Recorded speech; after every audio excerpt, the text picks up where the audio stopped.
name's Ote. This is Tata.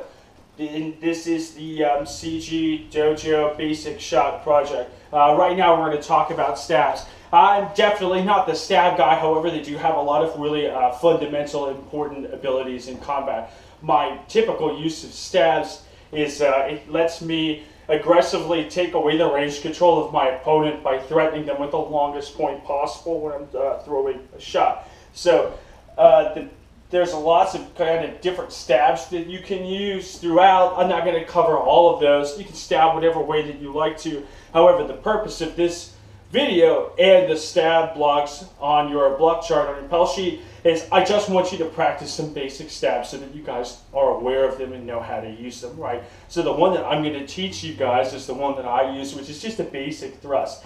And the reason I'm teaching it to you is this way is because the form is a little bit different than you might anticipate. So this is one instance where we're not really going to worry too much about the set position. If you're just in a basic fighting stance, that's okay with me.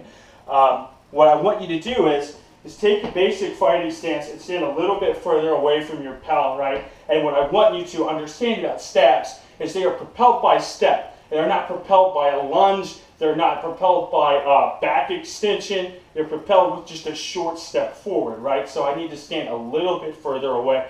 So in my basic fighting stance, all I need to do is drop down into position, step forward, and nail it. So just to show you what that looks like,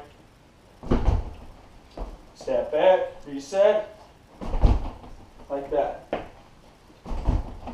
So ideally you would want a little bit more space than I've got right now to do this with. I pretty much commandeered Finney's Kitchen and his Pell without really asking permission to film these videos. So you would want a little bit more space. The length of your step is up to you. I don't want to see you guys when you practice this like lunging forward like this. What this happens with, what the key problem with building this as your basic form, it's fine to do, but as your base form, if my legs are really far apart, it's very difficult for me to express lateral options in my footwork or even take another step. Whereas if I just take a nice controlled step forward and get used to that, it builds a stab that is more versatile and something that you can express more options after you've completed the action.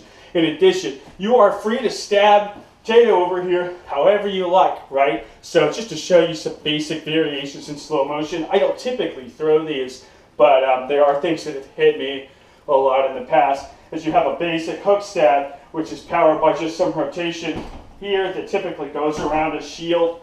It's typically used when you're Florentine, you're fighting a right-handed border, or if you reverse the hand position, that also works really well. There's an understab, which typically goes under the shield and requires some more knee flexion. So you would step in like this and hit this low position and stab up this way. And there's the classic top thrust, which is a shield side shot where you step in this way and go over the shield. If you want to tie a shield to your Pell, it's a great way to practice this shot if you leave yourself a little bit of an opening. Now, if you're building this for base Pell video, you're likely going to have a Pell that's pretty round. What you want to do is try to fatten it up a little bit so it's nice and flat. It gives you a nice broad surface to try to stab. So don't think that you need to break down each stab unless you want to into like all of its component parts and do 10,000 of each. Stabbing is, in terms of form, tends to be a little bit simpler than the flat wraps and reverse wraps and those kinds of things. So you really just need to work on building that basic muscle memory, understanding that you're propelled forward by your footwork, and developing your hand-eye coordination, which is something that the rest of the shot videos are going to do for you as well. So 50 stabs of any stab that you like. There's videos out there for you to teach you other ones. Thank you very much.